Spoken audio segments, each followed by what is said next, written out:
Good morning, children. Sai Ram. Welcome back to part 3 of Geography, chapter 4, Air. So, students, in the last two videos, we learned about atmosphere. We learned about composition of atmosphere, structure of atmosphere, air pressure. So, in this video, we are going to learn, or rather, we are going to start the video with winds. So, what exactly is wind? The movement of air from high pressure area to low pressure area. Right? This is what we called as wind. So, now let us understand what causes wind. The uneven heating of Earth's surface by sun causes temperature differences in air. The warm air rises, creating areas of low pressure. Cool air sinks, creating areas of high pressure. Air moves from the areas of high pressure towards the area of low pressure. Now let us look at this in detail. As I said, air blows from a high pressure region to a low pressure region. Air that moves horizontally is called wind. The vertical movement of air is called air current. Wind is named after the direction from which it blows. Now, for example, if the wind blows from the western side, it is called the west wind. Due to Earth's rotation, wind is deflected towards the right in the northern hemisphere and left in the southern hemisphere. The speed of the wind also varies greatly. If there is a quick change in atmospheric pressure, it causes the wind to blow fast and vice versa. The direction of wind is found with the help of wind vane. The speed of wind is measured with an anemometer. The direction and the speed of the wind are never fixed. We can broadly classify winds into three major types. Now let us have a look at them. As I said, air flows from high pressure to low pressure systems to try to reach the equilibrium. So wind can be broadly classified or divided into three types: permanent or planetary winds, seasonal or periodic winds, and local winds. Now children, let us look at the first type of wind, that is permanent or planetary winds. Now some winds blow constantly in a particular direction throughout the year. These winds are known as prevailing winds or permanent winds or planetary winds.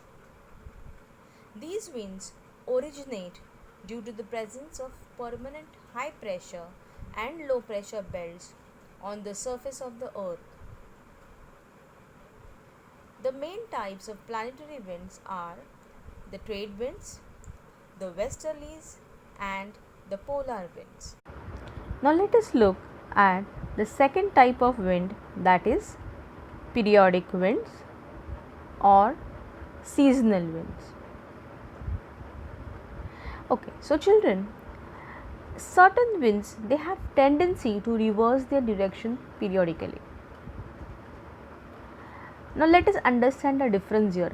Planetary winds, they blow constantly in a particular direction throughout the year, but these periodic winds, they reverse their direction for a particular period or for a particular time, year maybe. Okay, so such winds are called periodic winds. They are caused by unequal heating and cooling of the Earth's surface and the localized difference in the atmospheric pressure. The main types of periodic winds are monsoon winds and lands and sea breezes. Now children, I am not going into detail into all these different types of periodic winds or types of planetary winds, etc., as you don't have it in your syllabus for this year. Now we move on to the next type, that is local winds. Children, in many parts of the world, winds with special characteristics blow over small areas. These winds blow for a short time. Such winds are called the local winds. Most of them are seasonal and their names are usually derived from regional languages. Some of these winds are Lu, Chinook, Harmattan, etc. Now children, let us learn about major pressure belts and wind system. We shall learn about the various pressure belts and wind patterns that have developed on planet Earth.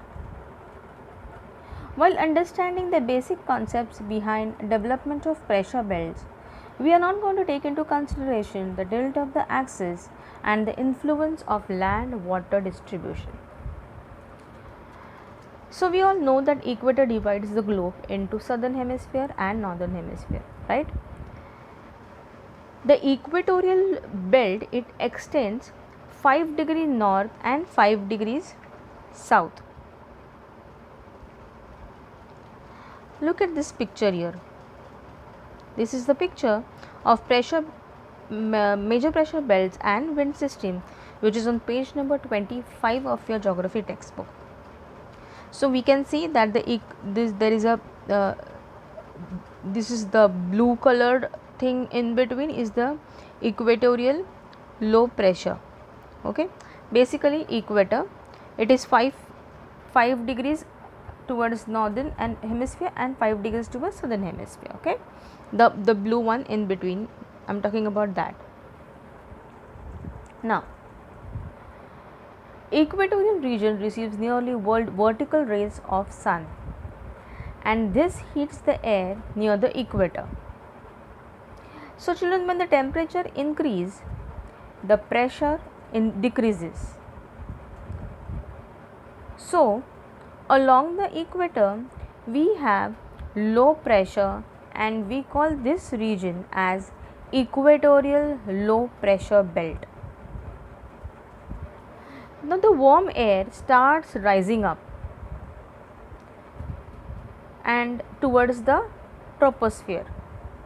Okay, and as the air starts rising up, the warm air starts rising up, the temperature drops after rising to a certain point. It stops rising up because it becomes cooler and it is obstructed by the tropopause. So the air spreads out and moving in the southern and the northern direction. Okay, so the air, it spreads and moves towards the southern and the northern direction. So as the air is moving, it becomes denser and after a certain point it sinks down to the surface.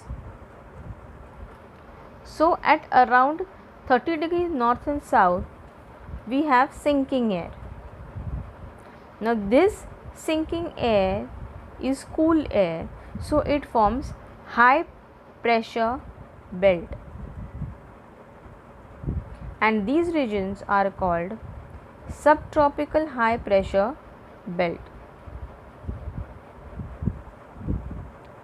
Now because these regions lie outside tropical region and at the same time adjoining tropical region, so which is why they are called subtropical high pressure belts. The sinking air now moves towards the north and south. So along the equator the warm air rises, spreads out, cools and sinks down. So in this way it develops convectional currents. At the poles, the sun rays are not very much inclined. So we have cold air that sinks. These regions are known as polar highs. In the northern hemisphere,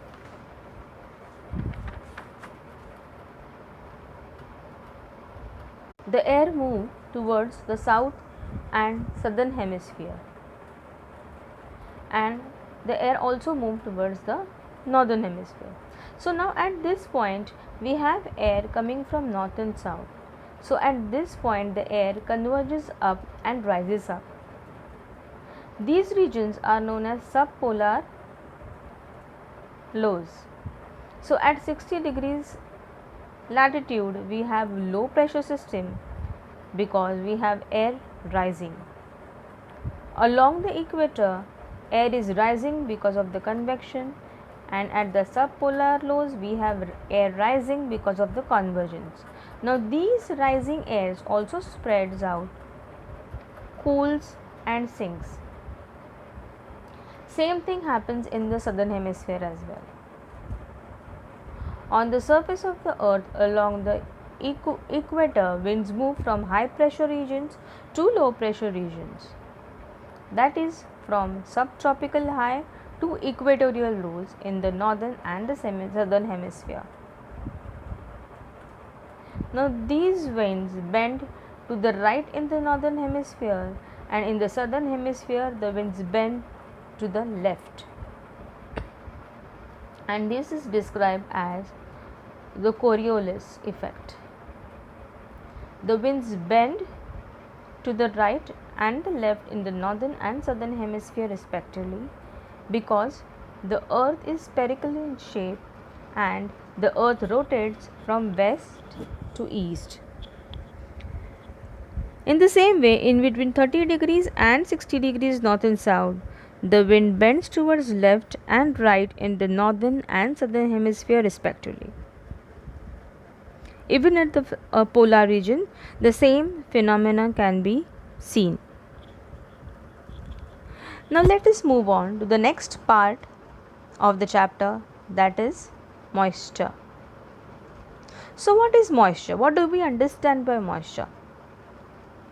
Moisture is the presence of a liquid, especially water, often in trace amounts. Small amounts of water may be found, for example, in air, in food, or in some commercial products. Moisture also refers to the amount of water vapor present in the air. Moisture in the atmosphere exists in solid, liquid, and gaseous states. The amount of moisture present in the air varies from place to place and from time to time. The air in the equatorial region has more moisture than other regions of the world. The air has more moisture during the summer season than during the winter season. The amount of moisture decreases with the increase in the height above the mean sea level. The amount of moisture is almost zero in the cold air of the polar regions during the winter months. With this, I end this third part of lesson number 4 of geography.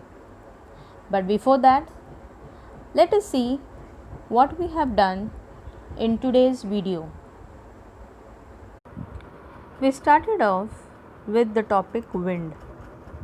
The movement of the air from high pressure area to low pressure area is called wind.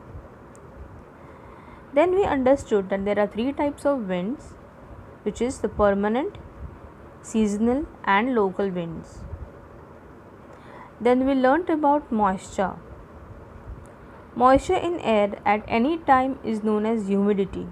This I end this part of geography chapter 4. part 3. In the next part, or the last part, that is the fourth part, we will be continuing with the chapter. Till then, goodbye and take care.